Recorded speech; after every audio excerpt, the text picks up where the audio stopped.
Labdien, man ir tiešām patiesa prieks šodien būt kopā ar jums un dalīties mūsu stāstā. Es klausījos gan sākumā Zaigu, gan pēc tam Agnesu, un es domāju, ka viņas izstāsta tik daudz no tā, ko es tur jau arī biju domājusi. Un domāju, jā, mēs esam ceļā, un tas ceļš, acīm redzot, ir absolūti pareizs. Bet mēs esam ceļā, mēs neesam nekādā gala punktā, un es skaidri zinu, ka šis ceļš turpināsies. Air Baltic, starptautiska kompānija, un varbūt jāsāk no tā, ka šogad nosvinējām 28 gadus. Tajā dibināšanas laikā 1995. gadā kompānijā bija apmēram 100 darbinieki, un tādas aktuālas sarunas par dažādību īstenībā jau nebija. Šodien Air Baltic ir dinamiska darba vide, kur strādā 2500 darbinieki. Kristīna teica 24 tautības, bet mēs jau šodien pārbaudījām, ja mēs katru dienu kāds varbūt pienāk, mums šobrīd ir 30 tautības kompānijā kopumā. Vecuma gradācija mums ir no 18 līdz 76 gadiem. Tās redzamās, kā Agnes teica, tās redzamās dažādības. Un dažādība un iekļaujoša komanda ir viens no mūsu ilgtspējas mērķiem. Kas tad bija tas galvenais virzītājs spēks, kāpēc šī dažādība mums ienāk? Ja mēs paskatāmies tā atpakaļ, tad pirmie šādi resursi, neskatoties varbūt pavisam pirmsākuma vadītāja līmeņus, bet nedaudz vēlāk tāds pirmais bija tāds kompetencēs balstīts, un tie bija piloti, jo tā pilotu kompetence bija nepieciešama, lai veiktu lidojumus. Es esmu stjuartu vadītāja, un es šodien runāšu par stjuartiem. Stjuarti ir lielākā grupa kompānijā, mums kopumā ir 795 stjuarti. Un tad man reizēm saka, kā ģimenē, ja es esmu stjuartu mamma, tā varbūt arī reizēm ir, jo viņi ir tiešām ļoti, ļoti dažādi, un kāds ir arī jāsabar un kāds ir jāpaslavē. Vecums mums ir no 18 līdz 57 gadiem, vidējais vecums mums ir 29 gadi, un stjuartu nodaļā ir 16 dažādas nacionalitātes.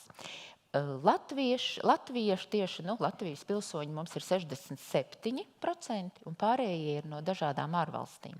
Un kas interesantākais, pēc latviešiem nākamais ir spāņi.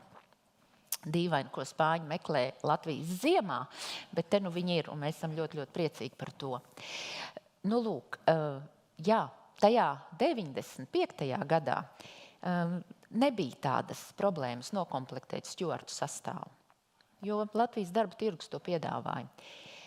Kompānija paplašinājās, lidojuma skaits palielinājās, mēs arī floti palielinājām, lepni lidojam arī ar Airbus jauno lidmašīnu, un mēs saskārāmies ar šo izaicinājumu, ka Latvijas tirgus nevarēja mums nodrošināt šo te darba resursu. Bija skaidrs, ka tie spārni jāpleš plašāk, un mēs to arī darījām, un tas pirmais solis ar vadības absolūtu atbalstu bija, mēs devāmies Baltijas virzienā. Mēs pieņēmām stjuartus Lietuvā un Igaunijā.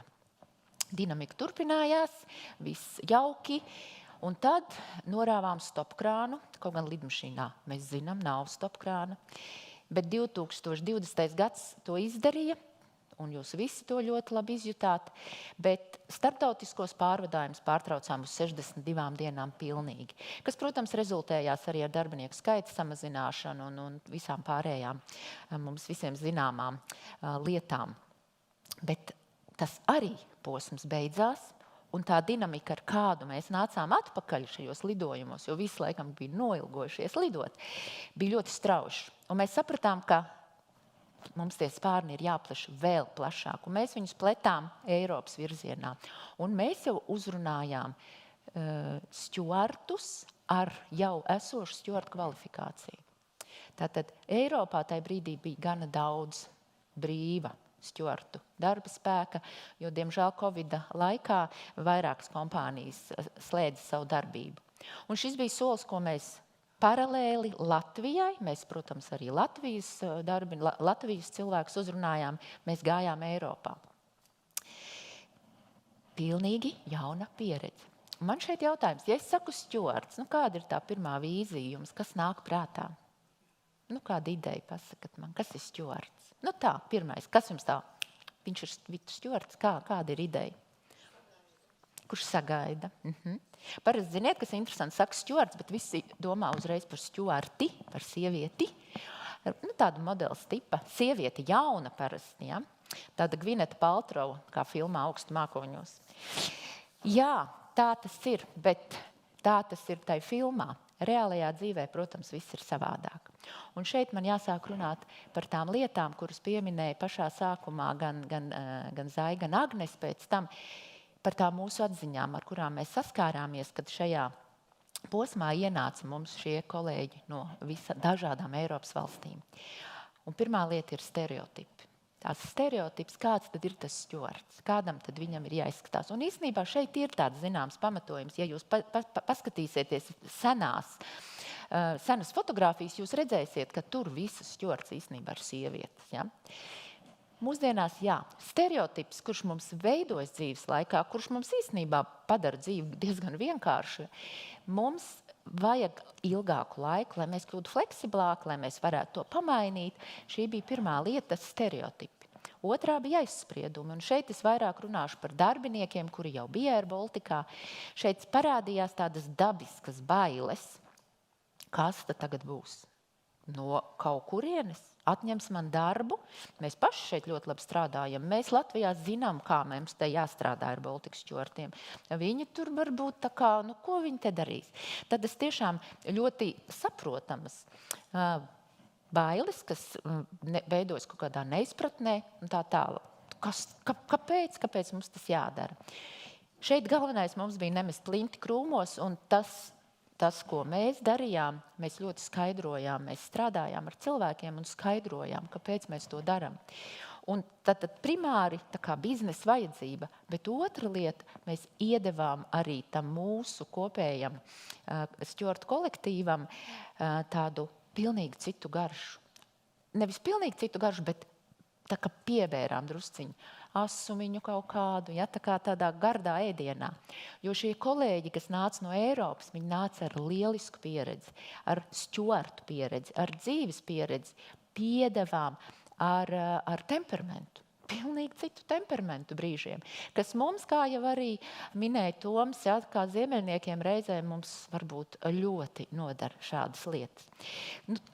Tā brīdī, kad mēs šos Eiropas spārnus bijām atvēruši, es varu teikt, mēs noteikti varam teikt, ka dažādība ir holistiska, jo mums nāca dažādi vecumi un mums nāca dažādi dzimumi. Tad vīrieši mums bija krietni vairāk. Rezultātā mums stjuardu nodaļā ir šobrīd 24% vīriešu, un šeit tas stereotips, ka tās sievietes tomēr labi mums joprojām ir vairākumā, bet vienalga 24% ir vīrieši.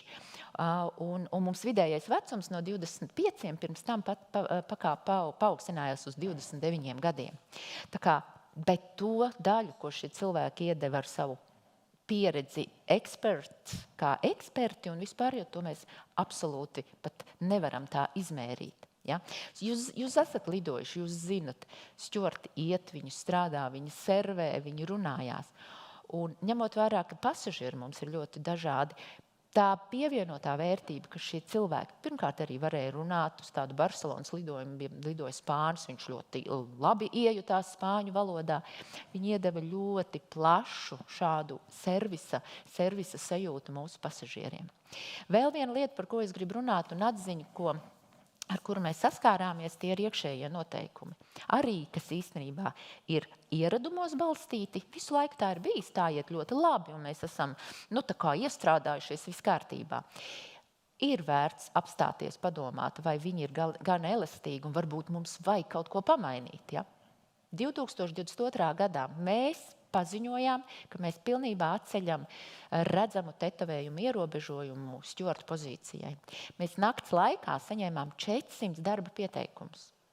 Cik no viņiem rezultējās kā pozitīvi atlases procesā, ir drusku cits jautājums. Bet šis mūsu lēmums pavēra durvis ļoti daudziem kandidātiem. Un mums šie tetovējumi šobrīd ir atļauti. Ir, protams, nelieli ierobežojumi, tur ir maziņi, bet jā, un tā bija šī iespēja cilvēkiem parādīt un arī spērt šo soli un pie mums nākt. Tā kā, jā, šīs stereotipi, aizspriedumi un kaut kādi iekšējie noteikumi ir tādas tad 3 lielie bloki, ar kuriem mēs saskārāmies. Skaidrs, ka šis ceļš, kad ienāk dažādība, ir tas, pa kuru mēs ejam, un pa to mēs turpināsim iet. Skatoties Agneses prezentāciju, es domāju, cik mums daudz ko vēl darīt. Ja? Un tā tas tiešām ir, un tas ir ļoti labi. Bet tajā brīdī, kad šie jaunie kolēģi mums ienāca, mēs arī domājām, ko tad darīt. Mums ir personāla rokas grāmata, mums ir arī atrakstītas mūsu vērtības, mums ir arī mūsu kompānijas vērtības.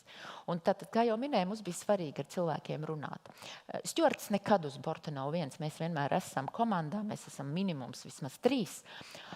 Līdz ar to mēs strādājām komandās. Mēs aicinājām lielākās, mazās grupās, jauktās, dažādās grupās. Mēs devām dažādus uzdevumus kopā, meklējām atbildes, interaktīvi, pa tēmu, kas ir aviācija, un pa tēmu, kas nav aviācija. Respektīvi, mēs dažādojām šīs iespējas cilvēkiem savā starpā komunicēt. Mums kompānijā ir pašu veidota, tieši 20. gada otrā pusē mēs sākām veidot, mums ir iekšējā apmācība programma, saucās Alfa, un šajā programmā ir ļoti, ļoti daudz mūsu pašu iekšējo kolēģu izstrādāti dažādi kursi, un viens no šiem kursiem arī ir tieši dažādība. Šo kursu izgāja pilnīgi visi vadītāji, arī Stjuarta nodaļas vidējā līmeņa vadītāji, un šajā kursā runāja tieši par daudzām lietām, ko minēja Agnese, un par kuras mēs sapratām, ka mums arvien vairāk un vairāk ir ar to jādalās. Tātad mēs šo apmācības ceļu lēnā garā jau ejam. Ja? Stjuartiem ir obligātas mācības katru gadu. Tas ir tāds aviācijas prasība. Aviācija vispār ir ļoti reglamentēta un regulēta nozare. Šīs mācības arī mums dod iespēju runāt. Ja mēs runājam par kultūras atšķirībām, mēs runājam gan no pasažieru viedokļa, gan arī no mūsu pašu sadarbības viedokļa. Mums bija svarīgi, kā šie cilvēki jūtās, tie, kuri ir no šīs Spānijas, Itālijas, Francijas, Polijas, Grieķijas, Portugāles, Lietuvas, Igaunijas, ļoti, ļoti daudz dažādu, teikšu, 16 dažādām nacionalitātēm. Mums bija svarīgi, kā viņi arī jūtās. Mēs runājām gan individuāli, mēs apzinājām tās bažas, kas ir tam mūsējam, kurš jau šeit ilgi bijis, kāpēc viņš tik ļoti satraucās. Mēs apzinājāmies šīs bažas, mēs apzinājāmies tās bažas, kas bija tam, kurš atbrauc pie mums. Mēs domājām, kā varam atbalstīt, runājām, kas viņam būtu svarīgi, kā viņš redz. Un, respektīvi, šī komunikācija bija ļoti, ļoti būtiska.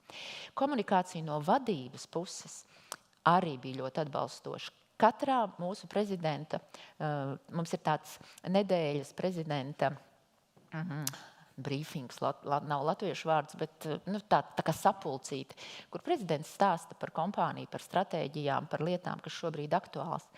Un šajās sapulcēs šī bija ļoti, ļoti skaidra ziņa par to, ka mums ir šādi kolēģi, kā viņi ienāk, kāds mums ir pievienotā vērtība un tā tālāk.